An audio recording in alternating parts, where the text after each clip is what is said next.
또 여러분도 또 오랜만에 만나뵙게 돼서 너무 반갑습니다. 그리고 저는 초상권이 있는데 이런 방송을 허락해 주셔서 너무 감사하고요. 나중에 저의 특별 포토 촬영도 있으니까 그때 아쉬우면 한 번 더 부탁해 주세요. 그리고 제가 이걸 준비하면서요, 좀 다소 무겁고 거론하기가 좀 힘들었던 면이 없지 않아 있었거든요. 그리고 준비하면서 이것저것 자료를 수집한다고 했는데 조금 미흡한 면도 많고 좀 마음이 아팠던 게, 여성 장애인을 하나의 여성으로 보는 게 아니라 장애를 가진 그냥 하나의 존재로서의 인식이 우리 사회에 아직도 뿌리 깊게 남아있다는 그런 마음이 들거든요.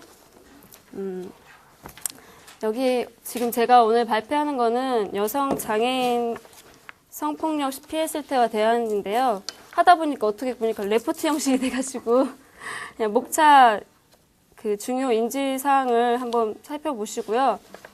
바로 시작하도록 하겠습니다. 우리 사회에서 장애 여성은 이중의 지위를 가지고 있다고 합니다. 하나는 여성이라는 지위와 장애인이라는 지위를 함께 가지고 있는데요. 장애인에 대한 차별을 이중으로 겪고 있는 셈이죠. 그래서 요즘 장애인에 대한 차별이 심각하고 또 장애인에 대한 성폭력 문제가 거론되고 있는 현 시점에서 사회가 장애 여성에 대한 무지가 너무나 많고 또 거기에 대한 우리의 관심도 많이 부족하다는 걸 느끼게 되어서 장애 여성들의 성폭력에 대한 유형과 그런 대안책을 함께 여러분들과 의논하기로 했습니다. 우선 성폭력이라는 게 뭔지 그 개념을 한번 확인해 보자면, 한국여성장애인연합회에서 정의하고 있는 일반적 성폭력과 여성 장애인 성폭력이 있습니다. 일반적 성폭력은 여러분들이 다 아신다고 생각하고요. 여성 장애인 성폭력이란 인지능력과 대처능력이 현저히 떨어지는 정신지체인 장애 여성들에게 가해지는 성폭력을 말하고 있는데요. 여기에는 꼭 정신지체가 아니라 시각장애, 척수장애, 여러 가지 장애를 갖고 계시는 분들이 다 포함되고 있습니다. 그리고 오늘은 장애 여성 아동과 성인 여성을 통합하여서 범주한 그 가운데에서 진행을 하겠습니다. 그리고 또한 성폭력 상담소에 등록되어 있는 성폭력에 대한 기본 용어 설명에서는요, 보시는 바와 같이 4종류가 있거든요. 강간, 특수강간, 강제추행, 성희롱. 강간이라 하면 여러분들이 아시다시피 1대1로 이루어지는 관계입니다. 그리고 또 이 강간은 친고죄라고 하거든요. 친고죄로서 피해자가 신고를 하면은 공소가 가능한 사건입니다. 그리고 특수강간은 2인 이상이 흉기를 사용해서 피해자에게 성폭력을 하는 행위인데요.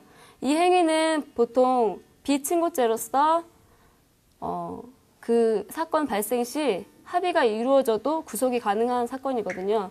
그래서 이거는 피해자가 따로 신고하지 않아도 그 사건을 인지하고 있는 사람들이 한해서 바로 사건이 해결되는 상황입니다. 그리고 강제추행, 보통 성추행에 관한 내용인 것 같은데요. 학문성교, 국왕성교, 여성성기에 이물질 투입하는 형상, 그리고 요즘 그냥 여담으로 하는 말인데 한국남성과학회 보고에 따르면 생후 6개월 아이가 성추행을 당했거든요. 성폭행을. 그런데 그 아이가 장파열이 돼서 12시간 이상의 대수술을 통해서 아이가 지금 안정이 돼가고 있는 상태라고 합니다. 이런 현상에 보면은 요즘 사회적인 성폭력의 실태가 얼마나 심각한 지경에 이르렀는지 알 수 있는데요. 그리고 또 마지막으로 성희롱에 대한 내용도 있습니다. 직접적인 신체 접촉뿐 아니라 응담, 패설, 야한 이야기나 야한 동영 사이트를 같이 보게 강제적으로 하는 건데요. 사회복지를 공부하시는 남성분들 특히 오늘 많이 못 오셔서 안타까운데 남성분들은 특별히 제가 믿겠습니다. 다만 좀 마음속으로 찔리시는 분이 계신다면 이 시간을 통해 회개하시고 지금 성폭력에 공부를 하면서 정말 자신이 느끼지 못한 행동이 있을 수도 있잖아요. 그냥 가벼운 스킨십이라고 생각하는데 받아들이는 입장에서는 그게 성폭력이 될 수 있고 성희롱이 될 수 있다는 얘기죠. 저는 가벼운 스킨십은 적극 환영합니다. 그리고 여성 장애인의 성폭력 일반적 현황 두 번째인데요. 여성 장애인 성폭력이 뭔지는 앞에서 설명했고요. 기본적으로 힘의 관계가 내포된 성폭력은 일반 여성의 자리임에도 소수의 장애인에게 차별과 무시의 사회적 분위기로 내몰리고 있는 상황입니다. 그래서 그 현주소가 어떠한 상태를 이루고 있는지 함께 알아보도록 하겠습니다. 각 지역에 대한 성폭력 사항의 장애 유형에 따라 약간씩 다르게 상담 건수가 분석되고 있는데요. 여성 장애인 성폭력은 흔히 여성 장애인 성폭력 상담소가 있습니다. 그리고 지금 현재 한국여성장애인연합회에 6개 지역에 등록되어 있는 여성장애인연대에서 성폭력에 대한 교육도 하고 또 그 성폭력을 당한 여성분들을 보호하는 시설도 있습니다. 성폭력에 대한 그런 피해 사례가 지금 나와 있는데요. 우리나라의 강간 신고율은 2.2%에 불과합니다. 이건 1990년대 조사에 따른 거고요. 한 해에 몇 건의 성폭력 범죄가 발생한다고 추정할 수 있을까요? 많군요. 그리고 3분의 몇 건의 성폭력 범죄가 발생한다고 추정할 수 있을까요? 3분의 약 2건 정도가 성폭력이 발생하고 있다고 하거든요. 피해 사례를 보면은 2001년도에는 여성 장애인 성폭력 피해가 6.5%에 그쳤는데 지난해에는 14.2%로 지금 배로 증가하고 있는 상태입니다. 그래서 6개의 여성 장애인 성폭력 상담소에서 분석한 결과 상담 건수가 매년 증가하고 있고 또 여성 성폭력 피해자 일반적 특징은 정신지체자가 가장 많은 걸로 나타났거든요. 그래서 우리 사회에서 사회적 약자이며 가장 취약한 계층에 속해 있는 게 여성 장애인이라는 것을 밝히고 있습니다. 또한 정말 마음 아픈 건 성폭력 피해자와 가해자의 관계가 보통 친인척이나 아는 사람에 의한 거라죠. 그래서 주변 가까운 사람들도 믿지 못하는 요즘 현실에 이런 일까지 당하게 되면 정말 이 세상 살기가 정말 각박하고 정말 위험하다고 볼 수 있는데요. 그래서 성폭력 피해 유형이 가장 많은 걸 차지하고 있는 게 강간이거든요. 1대1의 관계. 그래서 강간은 또 자기가 제어를 할 수 있는데 이 정신지체 여성 장애인들은 솔직히 한거불능한 상태이거든요. 그래서 제어를 한다고 해도 아무리 소리를 지른다고 해도 인지를 했어도 거기에 대한 사회적인 인식이 아직 부족하여서 경찰 조사에 따라서도 그 피해 유형이 잘 드러나지 않는 상황이라고 합니다. 그리고 세 번째, 여성 장애인 성폭력의 원인과 특수성에 대해서 말씀드리는데요. 첫 번째, 여성 장애인의 성폭력의 원인은 장애인에 대한 무시와 성차별적인 사회 구조라고 볼 수 있는데요. 요즘 장애를 가지고 있는 보통의 평범한 그 부모님들은 그 아이가 혹시나 그 장애로 인해서 살아가는데 불편함이 없지 않을까 정말 노심초사 항상 고민하시고 걱정하신다고 생각됩니다. 그런 장애를 가진 형제나 자매가 있는 부모 하에서도 비장애인 형제가 있잖아요. 근데 거기에 대한 서로 간의 갈등과 마찰이 있고요. 또 장애인에 대한 멸시와 차별이 아주 오래되어가지고 장애에 대한 올바른 교육이 부족한 상태라고 할 수 있습니다. 그래서 2번은 가부장제와 남성 중심의 왜곡된 성문화. 요즘 그 성폭력 피해자를 보면요. 가해자가 대부분 60, 80대 노인분들이라고 하시더라고요. 아주 건강하신 노인분들께서 오랜 인습을 통하여 습득하다 온 그 가부장적 권위 구조하에 남성은 힘이 있다. 남성의 지위를 지키고자 자신의 일치를 그만큼 상기하고 또 남에게 드러내려고 하는 은근한 그런 면이 있잖아요. 그래서 그런 것도 없지 않아 있고 또 요즘 성문화를 보면 여성을 하나의 상품화로 만들고 있는 광고나 또 그런 영상물 또 그런 잡지책 같은 거 그런 것들에 의해서 더 성폭력이 증가되는 건 아닌가 그렇게 생각하고요. 3번 낮은 신고율이 있는데요. 성폭력은 2차적인 피해를 우려하기 때문에 신고율이 아주 적다고 합니다. 그래서 신고를 해도 그 사건이 마무리되기까지는 오랜 시간이 걸리고 가족 간의 상처와 불화가 더 심해지고 때로는 장애인에 대한 극단적인 상황이 일어날 수 있거든요. 그리고 요즘 최근 거론되고 있는 장애인 성폭력 관련법의 문제인데요. 지금 프린트문에 나와 있다시피 장애인 성폭력 관련법 특별법 제8조에는 한거 불능의 상태에 있음을 이용하여 여자를 간음하거나 추행하지 않은 형법상의 강간 또는 강제추행죄 정한형으로 처한다. 여기에서 나오는 한거 불능이라는 단어는 자신이 직접 그 상황에 대해서 인지하지 못하고 막아내지 방어를 할 수 있는 능력이 없는 상태거든요.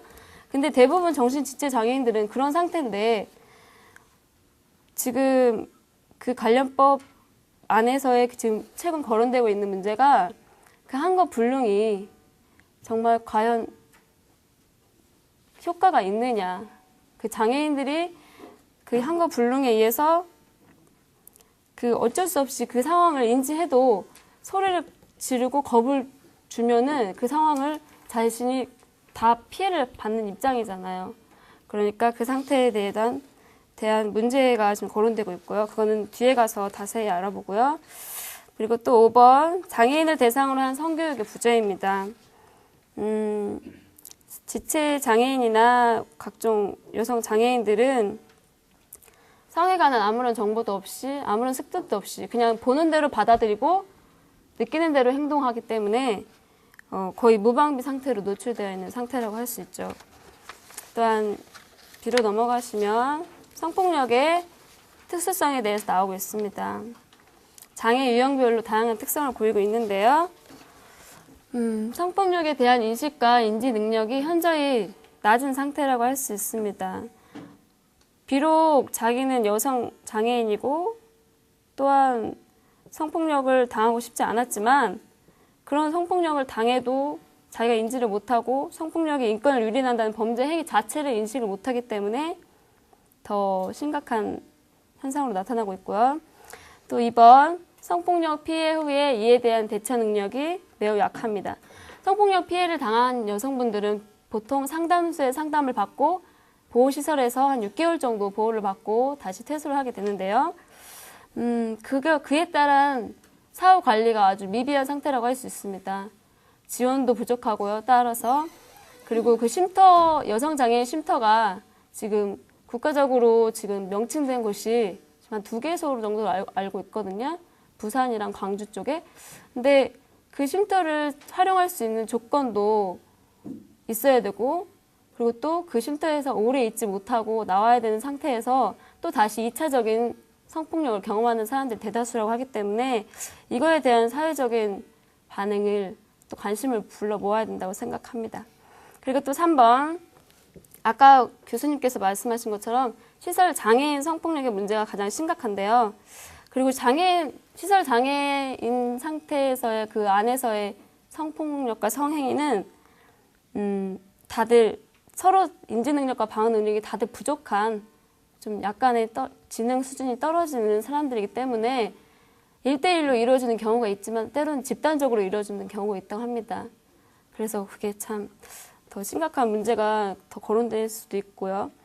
그리고 지원 체계가 부족합니다. 여성 장애인 피해자들은 다른 장애를 지닌 가족과 같이 산다든지 또한 그런 저소득층 환경이 많아서 치료를 제대로 받지 못하고 또 재정 지원도 어려운 상태라고 합니다.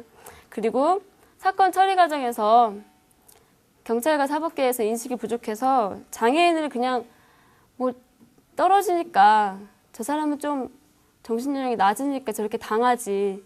그러니까 보통의 사람과 대하지 않고 현저히 떨어짐으로 그 대처 능력이 부족하다는 것을 다 알고는 있습니다. 근데 거기에 대한 사건 해결 과정에 있어서의 제도적 지원이 시급한 상태라고 합니다. 또한 경찰 내에서도 이런 게 있어야 될 것 같아요. 여성 장애인 성폭력 전문 상담가 같은 거. 요새는 무조건 다 사회복지 전문가라고 하는데 거기에 대한 다 하위 체계가 있고 또 나는 어디의 복지의 전문가다. 아동복지는 아동복지, 노인복지는 노인복지. 그런 식으로 있잖아요. 그래서 성폭력 그런 전문 상담 경찰에 대한 교육도 필요하다고 생각하거든요. 그래서 더 많은 지원이 있어야 된다 생각합니다. 그러면 네 번째 보시면 장애 유형별 성폭력과 대처 요령이 있습니다. 아까 교수님께서 말씀하신 거 장애 유형별 성문제에 대해서 나왔는데요.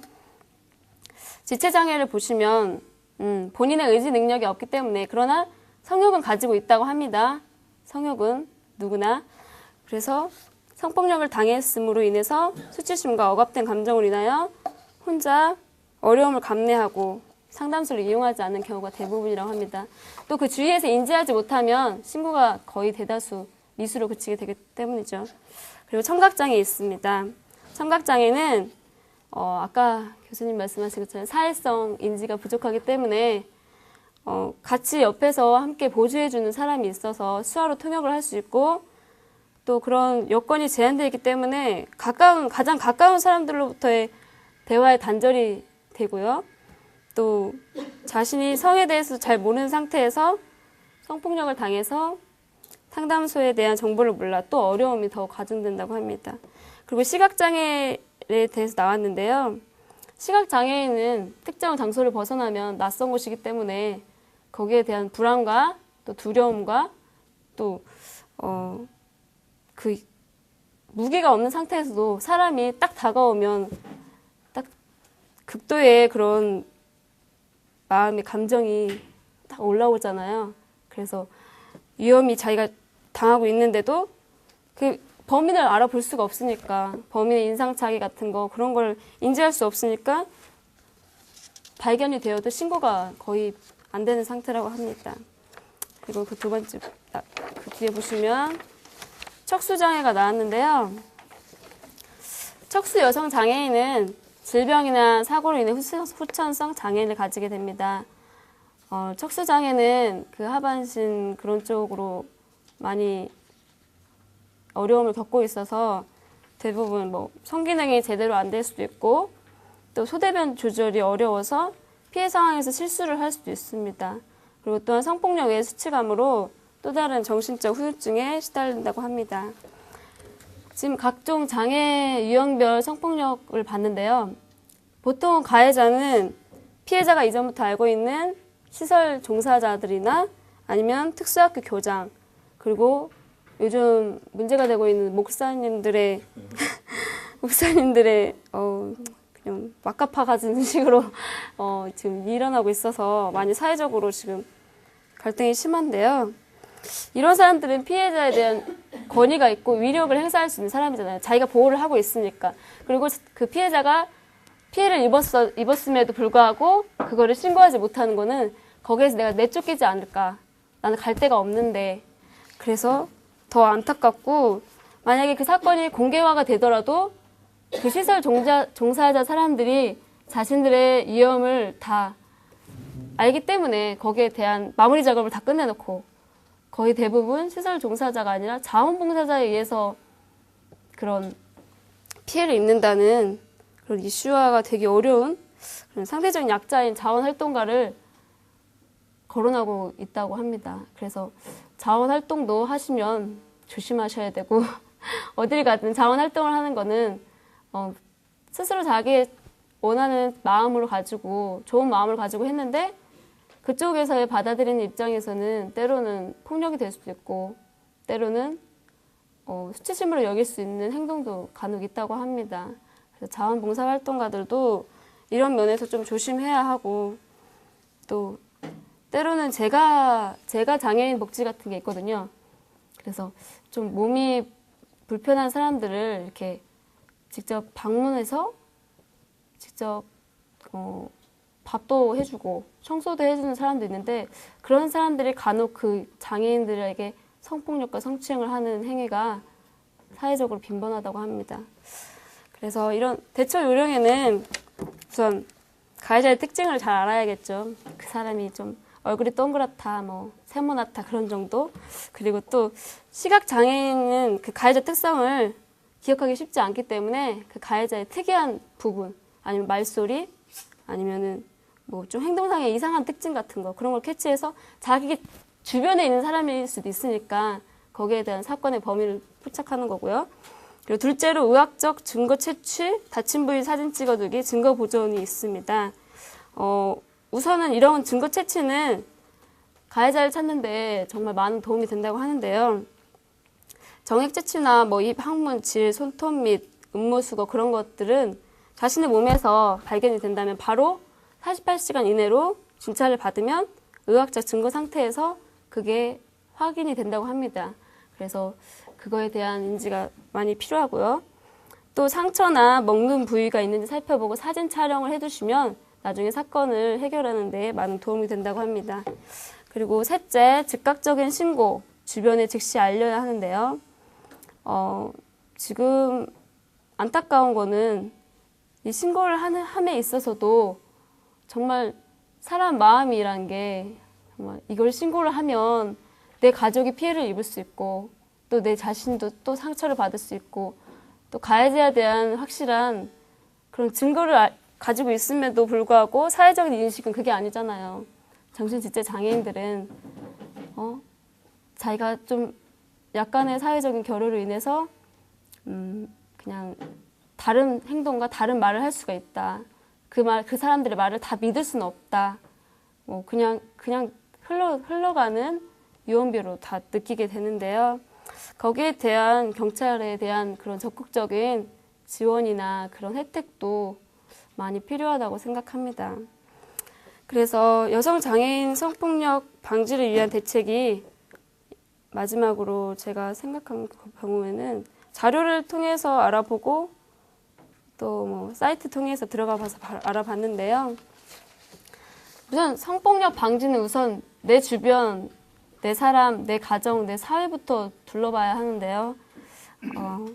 법률적이나 제도적 측면에서 다양한 접근이 필요하다고 생각합니다.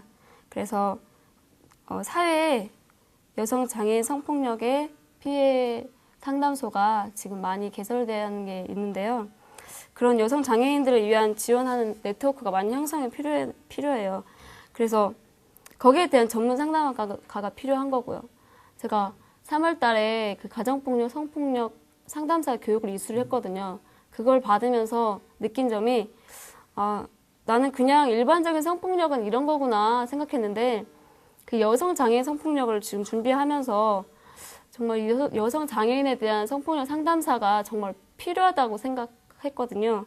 그래서 상담소나 지방자치단체, 또 지역사회복지관, 사법기관, 의료기관 등에서 여성 장애인을 위한 네트워크를 구성하는 게 가장 시급하다고 생각합니다.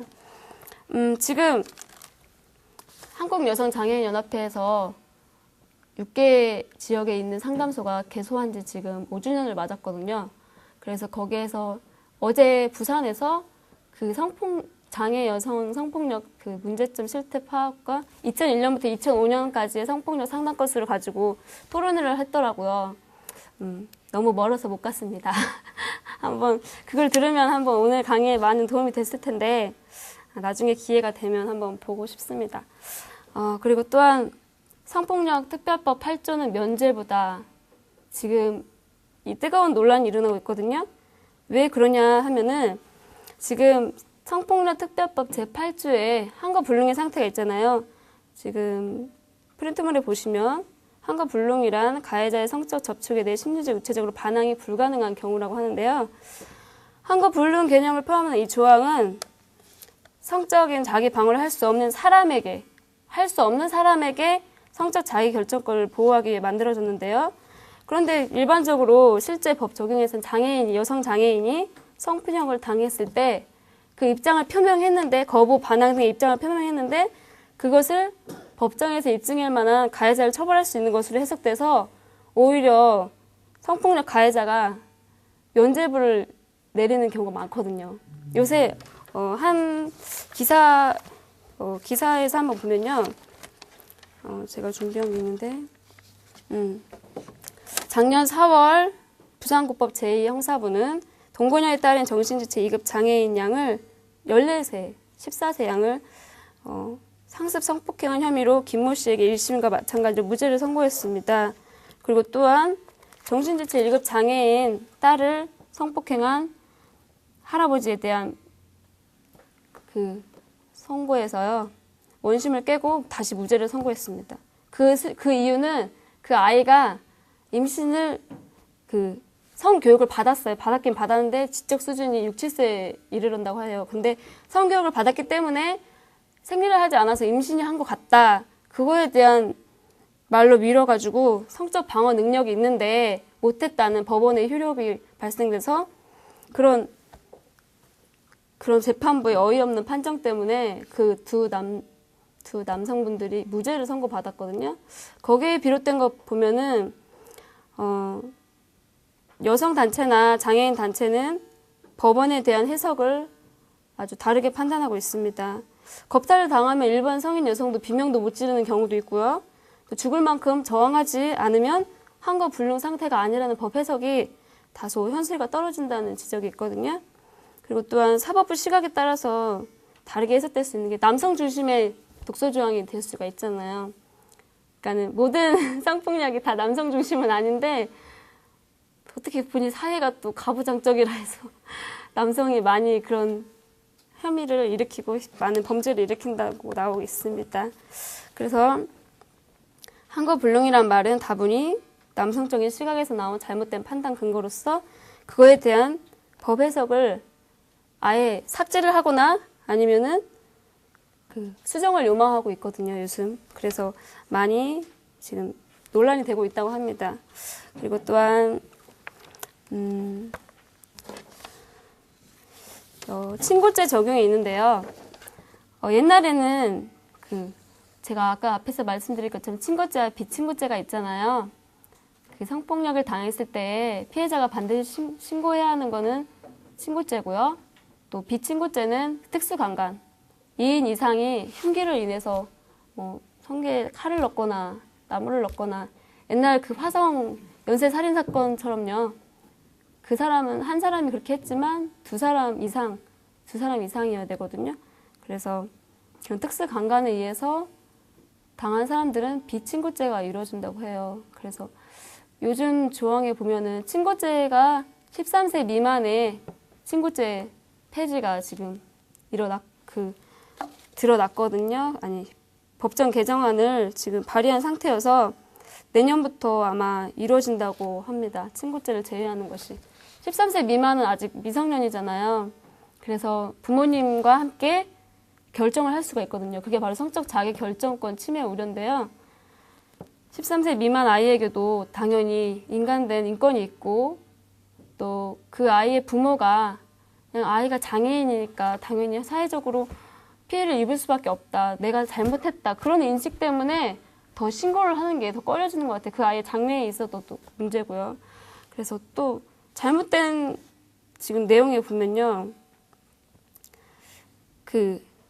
친고죄가 만약에 13살 미만의 어린이가 성폭력을 당한다면 그 부모님들이 그냥 아는 사람이면 웬만하면 합의를 통해서 성폭행도 다시 풀려나고 또 다시 또 그 사람이 그 아이한테 2차적인 성폭력을 행했으면서도 부모님은 합의를 하고 그 아이의 그런 주장은 아이의 권리는 아예 무시당한 채 아까 보시는 것처럼 아이의 성을 무시하고 성을 억압하는 형태에서 아이는 정말 계속 죽을 힘을 다해서 견디고 있는데 부모님들의 입장에서는 합의를 통해서 무조건 다 무죄 판결이 나오고 있잖아요. 그래서 부모님들에 대한 성교육도 필요하고요. 또 그런 현실이 정말 지금의 현실에서는 돈이 정말 모든 것을 해결할 수 있나 그런 현실이 좀 안타깝고요. 그래서 친고죄가 지금 폐지가 된다면 이제 당연히 그런 상황은 없어지겠죠. 그런데 지금 13세 미만 어린이한테 적용이 되고 있는데 모든 여성 단체들은 이거는 당연히 모든 여성 장애인들에게 적용을 해야 된다. 친고죄를 폐지해야 된다. 모든 성범죄에 대해서. 그러니까 제3의 피해자가 또 다시 생기기 전에 예방하는 그런 목적도 있고요. 또 지금 이 상황에까지 이르기까지는 소잃고 외양간 고치는 식으로 항상 우리는 법을 고치고 또 고치고 개정을 하는데요. 그런 상태에 이르렀을 때까지 우리가 아무런 조치를 할 수 없고 아무런 대응책이 없다는 게 좀 안타깝고 거기에 대한 함께 생각해보고 논의되어야 하는 게 이런 성폭력 문제가 아닌가 싶습니다. 그래서 장애인 유형에 따른 또한 올바른 성교육이 필요한데요. 성교육이라 함은 보통 학교에서 받았을 때 남성 학교에서는 그냥 성이 뭔지, 여자는 성이 뭔지, 그리고 그런 성에 대한 간단한 기초 지식만 전하고 있지, 아까 교수님이 말씀하신 성 기능 문제로 인한 그런 사회적인 유형을 다 인지를 못하는 상황이에요. 그래서 그런 평범한 아이들도 성교육이 정말 절실히 필요한데 여성 장애인은 하물며 정말 필요한 현실이라고 할 수 있거든요. 그래서 이번에 그 법무부에서 성폭력 범죄에 대한 집행유예나 벌금 또는 형이 너무 가볍게 나오지 않느냐 그런 지적이 있어서 엄중하게 처벌하도록 규정하는데 많은 단체들이 힘을 쏟고 있다고 합니다. 그래서 그런 성폭력 특별법이라는 게 있잖아요. 여러분도 제가 지금 이걸 준비하면서 특별법을 한번 읽어봤거든요. 근데 특별법은 한 번씩 집에 가셔서 사이트 들어가셔서 한번 찾아보시고 한번 알아보시면 좋겠다고 생각해요. 그래서 저 요즘 마무리 하는데 사이트에 제가 이거 준비하면서 사이트를 여기저기 막 돌아다녔어요. 진짜 처음으로 겪는 생소한 단어고 또 처음으로 이런 걸 조사해봤는데요. 여성 장애인 성폭력 장애 여성 성폭력 상담소라는 사이트가 있거든요. 한글창에 장애 여성 성폭력 상담소를 치시면 되는데 거기에 나오는 메인 화면에 나오는 글이 하나 있어서 여러분들한테 소개하고 끝마치는 걸로 하겠습니다. 제가 한번 읽어드릴게요. 진정 장애 여성은 누구의 대상으로 살지 않고 당당하게 사는 세상을 바라고 있음을 알아주어야 한다. 장애 여성은 자기 삶의 주체로서 인권이 존중되는 삶을 원하며 장애 여성이 성폭력의 대상이 아니라 성적 결정권이 있는 세상을 원하고 있다. 장애 여성은 결코 성폭력의 대상이 되기를 원하지 않는다. 그런 말이 있거든요. 그게 모든 여성 장애인들에 대한 외침이고 우리 사회에 일반적으로 보편화되어 있는 장애 여성 폭력이 얼마나 성에 대한 무지에 의해서 비롯되고 또 거기에 대한 체계적인 지원책이 없기 때문에 그들에 대한 인권을 우리가 확립해주지 못하고 그런 상황이 있잖아요. 그래서 제 생각에는 성폭력 전문 지원센터를 설립하는 데 있어 많은 캠페인을 벌여서 그게 사회적으로 숨은 바닥에 있는 게 아니라 수면 위로 떠올라서 그게 정말 문제가 되고 거론화된다면 정말 어떤 아이의 저번에 그런 중학생 아무튼 추모제 한번 했을 때 있었잖아요. 촛불 기도회 중학생 그 여자애들 사고로 인해서 아무튼 그런 작은 게 아니지만 그런 사회적인 파장에 의해서 어떤 한 사건이 딱 떠오른다면 그 사건에 대한 사회적인 관심이 정말 절실히 필요하다고 생각하거든요. 그런데 정말 희한하게도 여성 장애인 성폭력에 대한 접근은 아직도 힘들고 또 교수님이 설명하다시피 정말 토론이 제대로 이루어지지 않고 있다는 현실이 참 안타까움을 더욱더 강구하고 있는데요. 거기에 대한 공익광고의 활용이 많아졌으면 좋겠어요. 담배, 금연, 금주 그런 게 아니라 정말 성폭력 금지 그런 공익 광고 활용을 통해서 사람들이 더 많이 인식하고 더 많이 접해주고 그런 상황이 필요한 것 같아요. 제가 오늘 여기로 오면서 제가 한 가지 생각하고 있었거든요. 200원 사건이요. 그게 무엇인지 궁금하시죠? 제가 차를 타고 오고 있는데 옆에 아저씨가 이렇게 제가 이걸 보고 있는데 땡그랑한데 소리가 옆좌석에 있는 아저씨가 200원을 흘리신 거예요. 그래서 내가 저걸 계속 쳐다보면서 주워드려야 되나 말아야 되나 했는데 그 아저씨는 줍지도 않고 전혀 관심이 없는 거예요. 그래가지고 어떻게 되나 하고 있었는데 이제 서울로 오고 있는 길이잖아요. 그래서 그 아저씨가 언젠가 발견해서 줍겠지 했는데 휴게소에 딱 중간에 이르렀어요. 근데 휴게소에서 딱 봤는데 아저씨가 손을 이렇게 힐끗 보더라고요. 근데 안 주우시는 거예요. 하고 왜 안 주우실까? 그래서 내가 일부러 돈을 좌석에다 이렇게 올려놨어요. 200원을. 그런데 그 아저씨는 그 돈이 있는지 없는지도 모르는 상태에서 그냥 앉아서 가시는 거예요. 그래서 여기 강남 터미널 들어오는 길에 그 아저씨한테 한마디를 하고 싶었어요. 아저씨 이거 돈 200원 얼마 안 되지만 커피값이라도 하시려면 이것도 필요하지 않냐. 그랬는데 그 아저씨는 저의 그런 속으로의 외침을 전혀 인지를 못하시고 그냥 계속 그 돈을 이렇게 돈 옆에 손이 있음에도 불구하고 돈을 안 집으시더라고요. 그래서 왜 그럴까? 그래서 내리실 때는 주워 가시겠지. 그랬는데 내리면서도 그 아저씨가 옆좌석에 있는 돈을 안 주워 가시더라고요.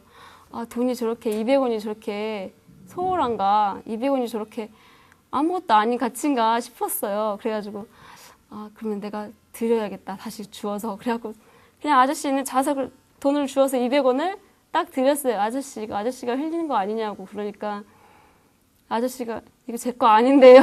딱 그러는 거예요. 그래서 딱 알고 보니까 제 앞좌석에 있는 여자분 돈이었어요. 그래서 그 여자분이 그 아저씨가 돈을 또 놓고 가시더라고요. 좌석에다. 그러니까 그 돈을 다시 여자분이 제일 마지막에 내리면서 집어오시는 거예요. 아차 싶었어요. 저는 마음속으로 계속 쿵쾅쿵쾅 하는 마음에 지금 내릴 때는 다 됐는데 왜 아저씨는 돈을 안 줍나. 심지어 그 돈을 밟기도 했거든요. 그 아저씨가 발로. 그래서 저 돈이 저렇게 가치가 없나 그런 식으로 그래서 제가 주고 싶은 마음이 생겼어요. 홀딱 그래가지고 근데 200원 그거 아무것도 아니잖아요. 근데 받아들이는 생각하는 입장의 차이에 따라서 모두 다 생각하는 가치관의 차이에 따라 틀리다고 생각하고요. 그래서 지금 장애인 성폭력 이거 발표하려고 준비하고 뭐 여기까지 오게 된 그런 연유로 빌어볼 때 그 200원 동전처럼 정말 누군가에게 꼭 필요한 그런 가치가 있고 또 만약에 그걸 그 200원을 무시하고 그냥 가버렸다면 그 사회가 어떻게 되겠어요. 200원이 모아져서 400원 되는 거고 800원 되는 거고 점점 큰 돈이 되는 거잖아요. 그런 것처럼 여성 성폭력도 서로의 관심이 모아지고 그거에 대한 서로의 존중이 필요한 사회라고 생각해요. 그래서 모든 폭력의 문제는 시발점은 뭐 장애로 인한 그런 영향도 있지만 자신의 인식에 따른 그런 부재가 많이 결여되어 있다고 생각하거든요. 그래서 오늘 발표 준비하면서 여러분들한테 제대로 발표를 못했는 게 지금 여기 강의 안에 지금 적혀있는 내용은 너무 많아요. 이걸 줄여서 지금 6장으로 만들어냈는데 지금 그걸 하나도 못 봤어요.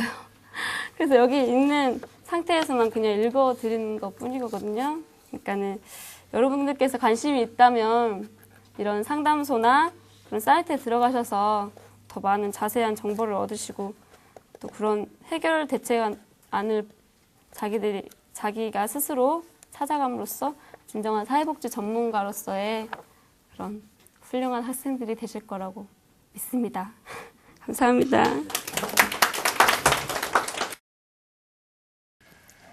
안녕하세요. 좀 오늘 늦었는데요. 제가 살고 있는 그 춘장대 해수욕장이 오늘 축제 개장식이 있는 날입니다. 그 개장식에 좀 참여를 해야 되는데 미리 발제를 이야기해 놔가지고 거기 그 후원회장한테 그 사정을 이야기하고 오늘 빠져나왔습니다. 그리고 오늘 발제에 준비를 했는데요.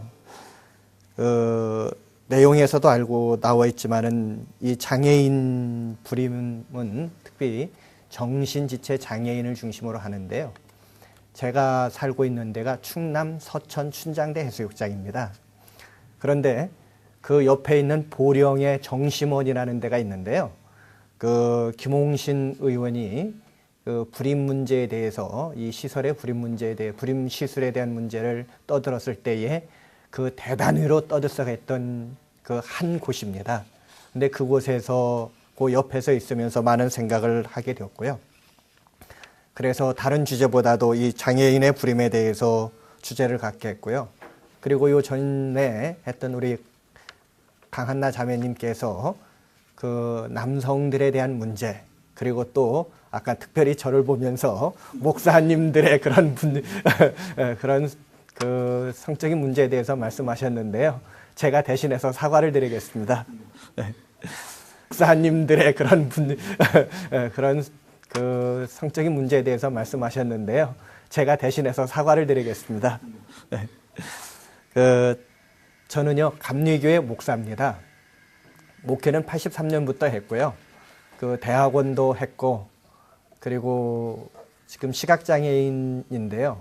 그 경증입니다. 그러다 보니까 그 사회복지에 대한 필요성이 있어가지고 공부를 했는데 조금 지금 욕심 같아가지고는 너무 욕심이 아닌가 하는 그런 생각을 하는데요. 공부한 만큼 보람은 있다고 자부를 합니다. 그런데 우리 한국의 목사님들이 굉장히 많습니다.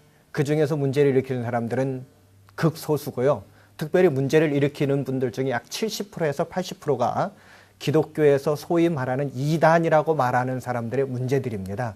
뭐 그 중에서는 정상적인 목회를 하시는 분들 중에서도 문제가 없다고 이야기하진 않습니다. 근데 제가 목회를 시작할 때에 처음에 저희들한테 신학교에서 한 얘기가 있습니다. 남자는 3가지를 조심해야 된다. 3가지는 사실이든 아니든 그것은 굉장히 중요하다. 첫째가 혀끝입니다. 말을 조심해라. 하지도 않은 말을 했다고 하면은 그것은 굉장히 문제가 된다. 근데 사실 저는 그런 것을 몇 번 당해봤습니다. 근데 시간이 지나면 그건 해결이 되더라고요. 근데 또 하나는 여자의 문제다. 여자의 문제는 사실이든 아니든 떠나서 그거는 목사에게 있어서는 치명적이다. 그런데 제가 알고 있는 주변에 있는 목사님들은 전혀 그럴 뿐이 아닌데 그런 소문이 납니다. 왜냐하면 목사들이, 저도 목사다 보니까 거의 여자분들에 둘러싸여 있고 조금 여자분들 중에서도 그래도 소위 잘났다고 생각하시는 분들이 자꾸 목사 옆으로 와요. 그리고 그 차를 타도 뭐 어떤 사람 같은 경우는 뭐 사모님 뒷자리에 타세요 하고 당신이 목사님 옆자리에 타기도 하고 뭐 그런다고 합니다. 네. 그리고 또 하나는요, 돈 문제인데요.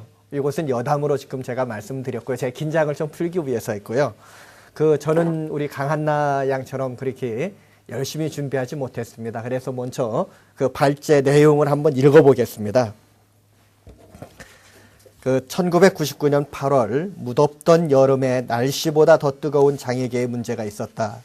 당시 국회의원인 김홍신은 정신지체 장애인들의 불임 수술에 관하여 문제를 제기하면서이다. 그런데 이 정신지체 장애인들의 불임 수술을 관이 주도하였다는 것이다. 그리고 그에 합당한 자료들을 제시하였다. 그의 자료들에 따르면 어느 한두 군데에서만이 아니라 전국적으로 행해졌다는 것을 알 수 있다. 이에 대해서 여성단체를 비롯한 장애우 권익문제연구소 등이 장애인들의 인권에 대하여 일제히 문제를 제기하게 되었다. 이것이 장애인계를 비롯해 사회적 문제가 되었다. 대부분의 일반인들에게는 단발적인 관심거리에 불과할지 모르나 장애인과 장애인 가족들에게는 현실적인 문제였기에 많은 파장을 불러일으켰다. 저는 사실 이것을 준비하면서요, 여기 정심원에 대해서 근무하던 사회복지사들과 또 거기에서 근무하던 그 사람들과 그 몇 분을 만나서 이야기도 해봤습니다. 그런데 제가 이야기한 것을 기록하기는 애매해가지고요, 그 인터넷 사이트를 그 전에 준비를 하면서 보니까 몇 분들이 그 사이트에 적어놨는데 그것이 이 자리에서 찬성하는 쪽과 반대하는 쪽에 대해서 이야기를 하고, 그리고 그들을 대변하고 나름대로 결론을 내려보고자 하는데요. 그 대변은 제가 말하는 것보다 그 사이트에서 그걸 올려진 것들이 더 타당하다고 생각해서 한번 가져와 봤습니다. 먼저 장애인들의 불임 시술에 반대하는 입장을 살펴보면요. 김홍신 국회의원이 정신지체 장애인들의 불임 수술에 대한 문제를 제기한 것은 이들의 인권을 생각했을 것이라고 생각한다. 그저 국회의원으로서 장애인들에 대한 관심을 가지고 있으며 언론에 자신의 이름을 한번 나타내기 위한 방법이지는 않았을 것이다. 김홍신 의원이 제기한 장애인들의 불임 수술은 우리나라에만 국한된 것이 아니라 세계 여러 나라에서 이미 일어났던 일들이고 이에 대하여 인권의 문제가 제기되기도 했던 것이다. 하여 몇 가지의 알려진 보도를 살펴보자. 먼저 1997년 9월 17일자의 일본 요미우리 신문의 보도를 이혁재 기자가 보낸 내용 중 불임 시술에 반대하는 내용을 살펴보자. 여성의 신체와 의료를 생각하는 모임 등 17개 시민단체에 따르면 지난 49년에서부터 94년까지 일본 정부가 우생보호법에 근거해 유전병 환자, 장애자 등 16,521명에 대해 강제로 우생수술, 즉 불임수술을 시행했다고 발표했다. 이 중 여성은 11,356명으로 집계됐다며 시민단체는 강제수술 대상이 간질, 혈우병 등 유전적 질병과 정신질환 및 박약자 등이었고 본인 동의 없이 지방자치단체 우생보호심사회 승인하에 수술이 자행됐다고 밝혔다. 시민단체가 집계한 불임수술 피해자의 규모는 후생성이 공식 발표한 것이다. 시민단체는 이 같은 강제 불임수술이 우생종을 얻으려는 정부의 비인권적 차원에서 단행된 것이라며 사죄 및 보상, 그리고 피해 조사를 위한 특별조사위 설치 등을 촉구하는 요망서를 고이즈미 주니치로 희생장관에게 제출했다. 일본 정부는 지난해, 즉 1996년에 6월 강제 불임 수술을 가능케 했던 우생보호법을 개정해 우생학적 표현 및 조항과 강제 불임 수술 조항을 삭제한 바 있다. 그리고 1999년 8월 31일에 한국경제신문에 실린 내용을 간추려 보면은요. 강제 불임 수술은 근본적으로 우생학의 주장들에 제대로 해석됐던 잘못 해석됐던 바탕을 둔다. 우생학은 인류의 유전적 잠재력을 유지하거나 향상시키려는 응용과학으로 19세기 후반에 진화론의 영향 아래 영국 과학자 프랜시스 골던에 의해 창시됐다. 골던은 유능한 과학자로서 별다른 편견이 없었고 새로운 학문과 과학적 바탕을 마련해 주려고 애썼다. 불행하게도 그의 추종자들 가운데 많은 이들이 계급과 인종에 관해서 편견을 가졌고 그런 편견에 바탕을 둔 정책들을 추창했다. 덕분에 우생학은 악명을 얻었다. 특히 나치 독일은 독일 민족의 우월성을 주장하면서 야만적 우생학 정책을 추구했다. 다행히 1930년대부터 계급적, 인종적 편견을 지지한 연구 작업들이 속속 논파돼서 1960년대엔 우생학은 악명을 많이 씻어낼 수 있었다 하는 것이고 계속 나왔고요. 또 여기에 대해서요. 99년 8월 22일 장애우 권익문제연구소하고 한국성폭력상담소, 한국여성단체연합 등의 성명을 냈는데요. 그 성명의 내용을 살펴보면은 정신지체 장애인의 강제불임 수술은 명백한 인권 침해다. 그러면서 사람이 성생활을 하거나 결혼해서 출산하는 것은 자신이 선택할 수 있는 기본 권리다 하는 그러한 주장을 했습니다.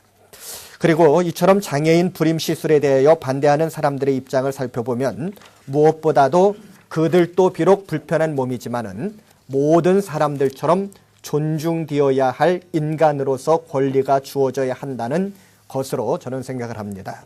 이러한 인권의 주장에 대해서는 부정할 사람이 아무도 없을 것이라고 생각합니다. 그리고 장애인들의 불임 시술에 찬성하는 입장을 보면은요. 장애인들의 인권은 존중되어야, 여기 오타가 나왔습니다. 존중되어야 한다는 것은 무척이나 중요하다. 그러나 그들의 인권을 위하여 또 다른 사람들의 인권이 희생되어야 한다면 그것은 생각해 보아야 할 문제이다. 물론 자진해서 희생이 아닌 봉사의 관점에서 생각하는 사람들에게는 별개의 문제라고 말할 수 있을 것이다. 그래서인지 장애인들의 불임 시술에 찬성하는 사람들은 중증 정신지체 장애인들과 즉 간접적으로 연결되어 있는 것을 알 수 있다. 즉 장애인의 인권 보호냐 아니면 장애인과 그 가족들의 현실성이냐 하는 판단이 제기되는 문제라고 볼 수 있다. 그러기에 선진국에서도 장애인에 대한 불임 수술을 행한 것으로 생각된다. 일부의 나라에서 중증 장애인들에게 불임 수술을 행할 때 나름대로 판단이 있었을 것이다. 마찬가지로 우리나라에서도 중증 정신지체 장애인들에게 결혼을 전제로 한 불임 수술을 행한 것으로 알고 있다. 이는 장애인들에게도 성의 문제를 해결해 주어야 한다는 입장에서 본다면 나름대로 이유가 될 수 있을 것이다. 그러나 이 성의 문제는 강한나 하구의 발제에서 우리가 잘 알아봤습니다. 그리고 어느 카페에 있는 글을 보면은 저는 제 사촌 동생을 보면 정말 걱정됩니다. 정신지체 2급이고 무릎 관절이 안으로 휘었습니다.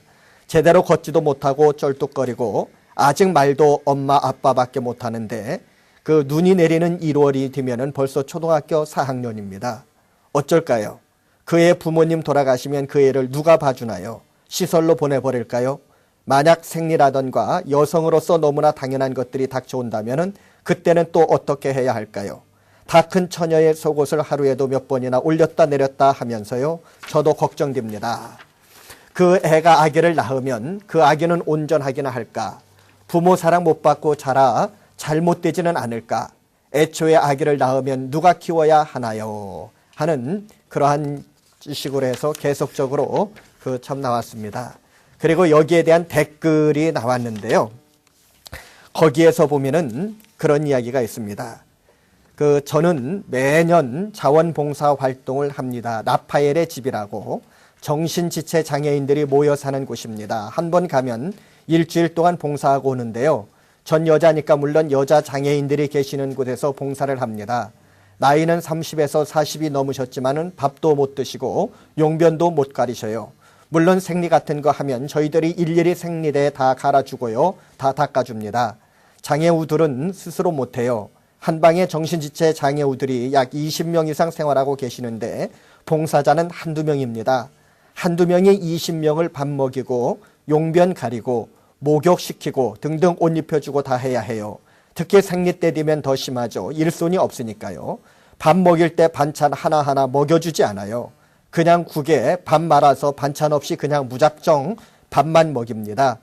그리고 저도 아까 말씀드린 그 오아시스를 봤습니다. 그것은 제가 보고 싶어 본 것이 아니고 지난번에 공부를 하는데 그 과제를 영화를 한 편 보고 거기에 대해서 써내라고 해가지고 그것을 봤는데요. 다른 것보다도 그 외국 영화도 있고 그런 것을 그래서 저는 참 영화를 잘 안 봅니다. 왜냐하면 그거 보면 참 힘들기 때문에 안 보는데 특별히 봤습니다. 그런데 한 번에 못 보고 4번인가 5번인가 걸쳐서 봤는데요. 그걸 보면서 그 문소리 씨라고 하죠. 그분의 참 연기가 대단하다. 이제 그분만이 아니라 다른 상대역 남자분 연기도 대단하다고 느끼지만은 역시 연기자는 연기자다 하는데 우리는 모두 거기에서 장애자의 성 문제뿐만 아니고 모든 사람은 다 동등한 그런 권리를 가져야 한다는 것을 저는 느꼈습니다. 그래서요, 여기서 저는 맺고 싶은 결론은요, 정상적이든 정상적이지 아니든 책임을 감당할 사람이라면은 불임 수술하는 것은 안 된다. 그분들도 인권이 있고 2세에 대한 욕망도 있고 그 2세들에 대한 인권도 있기 때문이다. 그렇기 때문에 지금 우리나라에서 우리가 자연적인 불임을 가지고 있는 그러한 가정에 대해서는 지금 지원해주고 있지 않습니까? 그런 것을 장애인들에게도 지원을 해줘야 된다 하는 그런 주장을 하고 싶습니다. 그러나 반대로 정상인이든 비정상인이든 우리가 자신의 책임만이 아니라 자후 2세에 대한 책임을 질 수 없는 사람들이라면은 문제가 되지 않겠느냐. 그거는 불임 시술을 해도 되는 것 아니냐 하고 주장해 봅니다. 감사합니다. 자료도 충분히 충실하게 준비하고 잘 발표해 주셨습니다. 특히 그 두 번째 그 저기 뭐고 강제 불임 문제에 대해서는 정신지체인의 불임 문제는 사실 정답이 없는 것 같아요. 스웨덴에서도 오랫동안 강제 불임한 적이 있습니다. 일본도 마찬가지고, 예, 미국도 선진국에도 그렇고, 우리나라도 정심원이 이때 97년도 네, 97년도뿐만 아니라 81년도도 그런 사건이 일어났습니다. 81년도에는 정식으로 신청을 했었어요. 그 정심원의 원장님이 이제 신청했는데 당시 복지부에서 승인해 주려고 하는 찰나에 그게 좀 사회적인 문제가 돼가 이슈화가 돼가 결국 승인을 안 했었습니다. 그 이후에는 이제 강제 불임이라기보다는 시설장들이 일단 친권을 갖고 있으니까 친권자의 동의하에서 이제 보건소에서 불임 수술을 하는 겁니다. 일종의 피임 방법 같은. 근데 이제 이게 99년도에 이제 그 문제가 터졌죠. 그 문제가 터졌을 당시에 제가 장인단체 총연맹의 사무총장을 하고 있었습니다. 우리 그 장인단체 총연맹 안에 그 21개 회원단체가 있었는데 지금 조금 전에 얘기하신 건유상 국장이 있는 장인 부모회도 있었고 장인 시설협회도 있고 그다음에 장애우 근육문제연구소 또 있고 그다음 우리 회원단체입니다. 회원단체들끼리 입장이 다른 거예요. 그러니까 시설협회라든지 시설을 하는 쪽에서는 이거는 김홍신 의원이 정확한 걸 잘 알지 못한 상태에서 그냥 발표한 것이다. 우리의 입장이 있다라는 얘기고 다른 인권단체나 여성단체에서는 이건 인권의 문제다 이렇게 된 겁니다. 그래서 그러면 공개적으로 토론을 해보자 해서 공개 토론을 했었습니다. 보건복지부에 담당관도 나오고 그다음에 이제 각 부처에서도 나오고 그다음에 시설협회도 나오고 인권단체에서도 나오고. 근데 이제 장애인 부모회에서는 건국장이 있는 장애인 부모회에서는 입장이 묘하게 그 부모회 안에서 갈라지는 겁니다. 그러니까 딸 가진 부모의 입장과 아들 가진 부모의 입장이 이제 또 달라지는 겁니다. 딸 가진 부모들은 장애인 부모라도 강제 불임이라든지 어쨌든 그 불임 시설에 대해서 대체적으로 찬성하는 편이고 아들 가진 쪽에서는 적극적으로 찬성하지는 않습니다. 뭐 하면 하고 말면 그 인권의 문제라니까 그러니까 이게 묘하게 여성과 남성이 그렇게 되는 겁니다. 결국 그때 토론에서도 이제 나오는 부모들이나든지 시설에서 나오는 그러면 이제 지금 조금 전에 우리 목사님이 하신 말씀은 똑같이 그러면 이 태어난 아이의 인권은 어떻게 될 것인가? 그 부모의 인권은 또 어떻게 될 것인가? 다른 사람의 인권 문제는 어떻게 될 것인가? 이걸 이제 강하게 질문하니까 인권단체에서 답을 하기가 좀 어렵습니다. 그러면 또 하나, 그러면 이 양육의 문제를 국가에서 정부에서 책임져 줄 수 있느냐? 그러니까 또 복지부에서 나온 사람이 또 묵묵 답을 할 수 없죠. 부담하면서 정책적으로 좀 고려를 해보겠다. 아니면 좋은 방안을 마련해보겠다는 정도로 해서 토론을 마쳤는데 지금 한 6년이 지난 후에 특별한 대안이 없었던 것 같아요. 그 이후도. 그러니까 항시 이런 문제는 생깁니다. 있을 수가 있어요. 그러니까 그 문제에 어느 쪽의 입장이냐 그것을 흑백 논리로 바라볼 수는 없습니다. 이 장애 문제는 흑백 논리로 이것이 옳다 저것이 그러다라고 얘기할 수는 없습니다. 왜? 장애 문제는 개별화의 문제입니다. 우리가 장애인이라 해서 통틀어서 설명하기는 어렵습니다. 각 장애 유형별로 다를 수가 있어요. 예를 들면 이제 장애인 편의시설 할 때 일반적으로 기본적으로는 턱이 없어야 되겠지만은 만약에 턱을 한다면 최소 허용하는 최소 수치가 있습니다. 최소 기준인치가 수치가 보통 외국에서는 1인치라고 얘기를 합니다. 그러면 1인치면 우리나라 센치로 바꾸면 2.5cm죠. 2.5cm니까 3cm로 할 수도 있고 2cm로 할 수도 있는 겁니다. 0.5가 있으니까 처음에 이제 2cm를 했었어요. 2cm를 하니까 시각장애 쪽에서 반대를 합니다. 시각장애 쪽에서는 2cm일 경우에서는 흰 지팡이가 인지하기가 좀 어렵다. 그러니까 3cm여야 한다. 같은 1인치라도.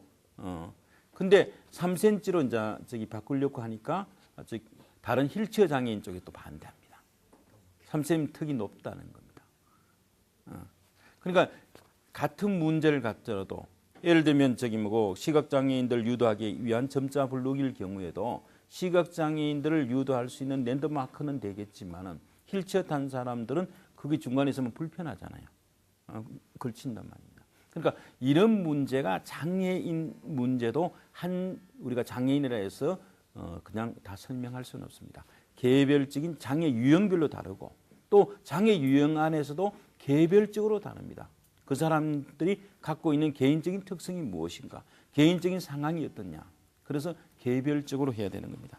어쨌든 장애인과 성 문제는 어떤 문제점이냐, 그 해결 방안이 무엇인가. 사실 문제점은 많지만 해결 방안은 그렇게 쉽지는 않습니다. 어쨌든 저기 앞에서 쭉 그 설명도 했고 또 두 학생이 와서 또 토론하면서 발표도 했지만은 일단 장애인에 대한 성적 편견을 갖고 있는 건 틀림없이 문제인 것 같습니다. 장애인들은 성적 욕구가 없다, 성에 대해서 무지하다, 아니면 성에 대해서 원하고 있지만은 할 수가 없으니까 내가 뭐 이런 식의 생각도 할 수 있고, 아니면 성을 억압하거나 무시하거나 차별하거나 폭력하는 이런 장애인에 대한 성적 문제에 대한 편견을 갖고 있는 것은 틀림없이 사실인 것 같습니다. 그리고 장애인의 성 문제에 대한 정책이 없는 것도 큰 문제입니다. 정부에서 뚜렷한 대안을 갖고 있지 않습니다. 그러니까 교육적인 차원에서 뭐 교육 정도의 바뀌도지. 아까 강한 학생이 얘기처럼 성폭력 문제에 대해서 뭐 네트워크가 갖고 있지 않다든지, 아니면 거기에 대한 법적 근거가 확실하지 않다든지, 여러 가지 법적 문제라든지 이런 정책적인 문제. 만약에 장애인이 결혼해서 아이를 낳았을 때 그 육아에 대한 문제, 그 다음에 뭐 이런 문제, 여러 가지 문제에 대한 뚜렷한 정책적 대안을 갖고 있지 않는 건 사실인 것 같습니다.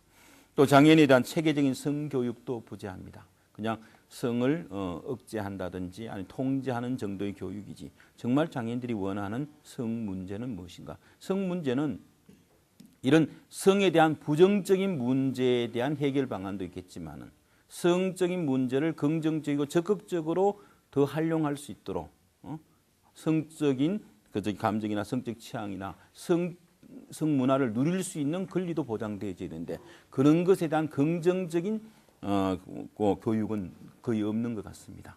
그러니까 그런 문제에 좀 수치심 있게 생각할 수도 있죠. 장애인의 성에 대한 연구나 정보도 부재합니다. 장애인의 성에 대한 연구도 최근에 미국 같은 데서는 좀 상당히 활발하게 진행되고 있습니다. 성재활 클리닉이 여러 군데 생기기도 하고, 그 성에 대해서 여러 가지 보조 도구라든지 아니면 성체위에 대한 연구라든지 거기에 대한 책자들이 나옵니다. 우리나라에서도 그 성교육을 이제 처음에 성 클리닉을 만들기 전에 이제 몇몇 전문가들을 초청해서 저희들하고 이제 사전에 한번 연구를 해본 적이 있었습니다. 그래서 미국에서 하고 있는 프로그램을 아주대 이일령 교수님이 이제 갖고 왔었어요. 갖고 오다가 세관에서 걸렸어요. 공항에서 포르노라고. 그래서 그 장면 자체로 보면 포르노와 같은 겁니다. 그렇지만은 그런 성교육에 대한 연구라든지 그런 정보가 무지하고, 실제로 성재활할 수 있는 클리닉이라든지 병원이라든지 뭐 이런 것들이 지금 이제 그 재활병원 내에 성재활 상담실 외에는 거의 없습니다. 뭐 이러이러한 문제들이 지금 현재 우리가 갖고 있는 현실적인 문제고, 그럼 앞으로 어떻게 해야 되겠느냐? 뚜렷한 방법은 없겠지만은 일단 인권의 문제도 있지만은 장애인들도 역시 마찬가지로 성적 권리를 누릴 수 있는 권리가 있습니다. 장애인도 성적 행동을 교육받고 훈련받을 수 있어야 되고, 장애인도 자신의 성적 욕구를 표현할 수가 있어야 됩니다. 그리고 장애인도 결혼할 권리가 주어져야 되는데, 아이를 가질 것인가 말 것인가, 그 문제는 당사자의 결정을 상당히 존중해 줘야 됩니다. 조금 전에 얘기했지만 아이를 낳을 수 있는 생각도 있고, 또 아이를 키울 수가 있다라고 본인이 판단하기도 하고, 주변의 사람들이 하고 그 부모들이 판단한다면 아이를 낳을 수 있어야 됩니다. 근데 그런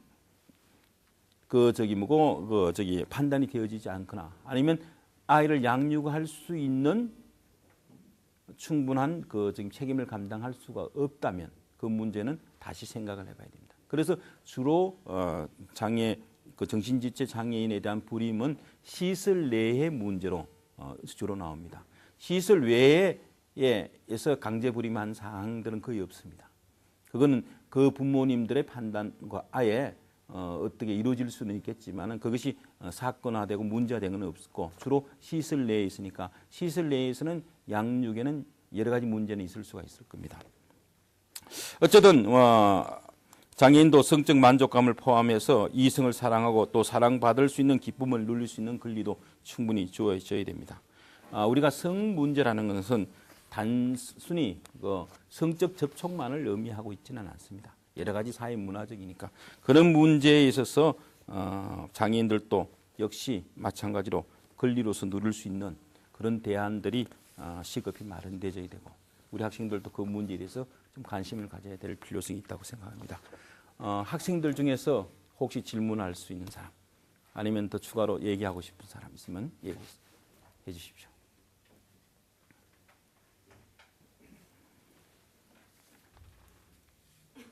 뭐 소감이라든지 뭐든지 한번. 제가 아까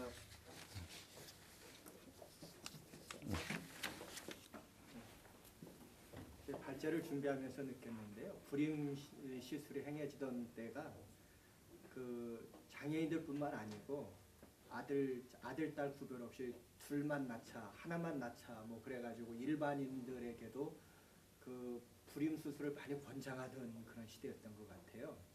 근데 그런 시대가 지나고 이제 인구가 줄어들으니까 다시 이 불임 수술 문제가 나왔던 걸로 생각이 되거든요. 네, 그게 이제 어떻게 됐나 하면 사실은 그 시설에서 강제 불임을 하겠다고 한 것보다 처음에 81년도는 그랬지만은 다음에 97년도는 보건소에서 불임 시술에 대한 실적을 올리기 위해서 보건소에서 적극 활동을 합니다. 적극 활동인데 대상자가 한 곳에 모여 있는 것이 정신지체 시설이잖아요. 그래서 정심원의 시설장한테 얘기를 합니다. 또 시설장도 필요도 하고 하니까 보건소 실적 올리기 위한 행위로서 전국적으로 여러 군데서 행해졌습니다. 그래서 이게 이제 얘기하는 게 간주도로 이루어졌다는 겁니다. 간주도가 틀림없죠. 보건소에서 했었으니까. 그러니까 그 당시 상황은 지금 현재 말하는 상황이 맞고 지금은 또 장애계에서는 또 다른 논의들이 좀 있습니다. 약간 저출산 시대 아닙니까, 그죠?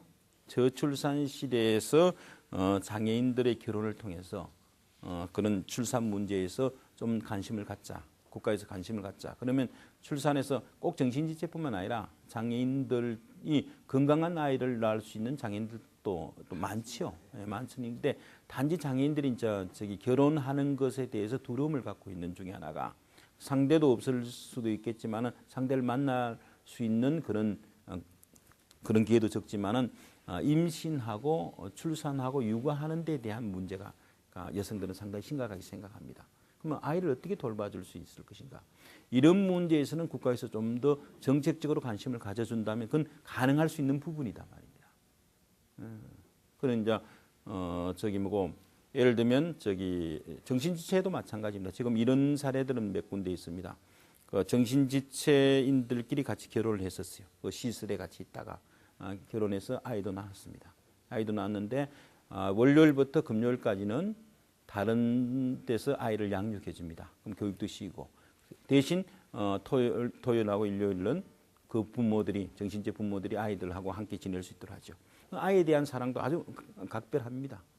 각별하고 아이를 그리워하기도 하고 하지만은 자기네들이 키우면 안 되겠다는 생각도 하고 있고 그래서 양육을 대신해서 병행해주고 하면서 키우는 경우도 있고 그 다음에 다른 지체라든지 정신지체 아니라도 다른 장애를 쓸 경우에서 아이를 양육할 수 있는 여러 가지 문제도 있죠.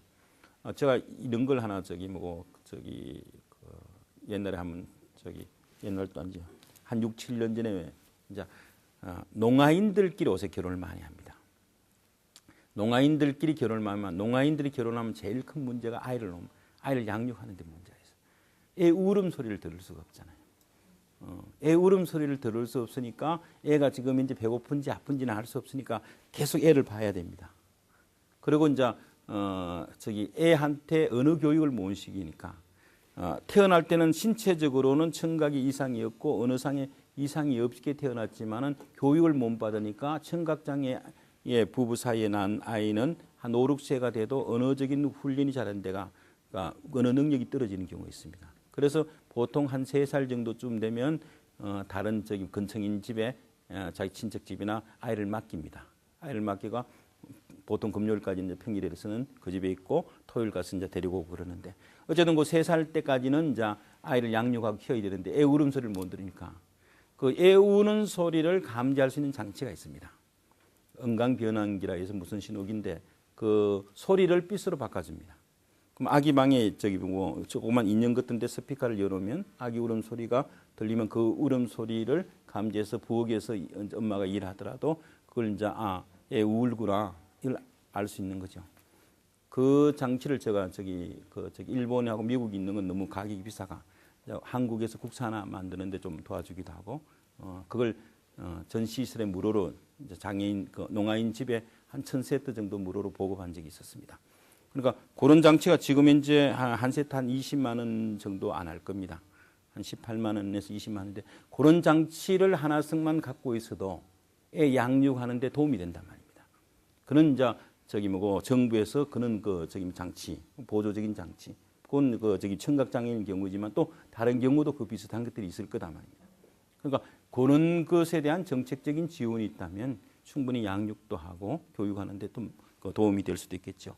이러이러한 것에 대해서 학생 여러분들이 관심을 갖는 겁니다.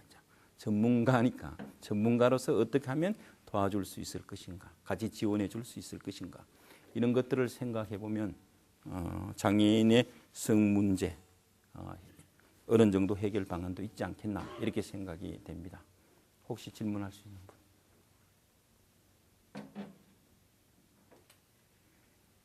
자, 없으시면 좋은 토요일이니까 이 정도로 끝마치고 즐거운 주말 되시기 바랍니다. 예, 감사합니다. 감사합니다.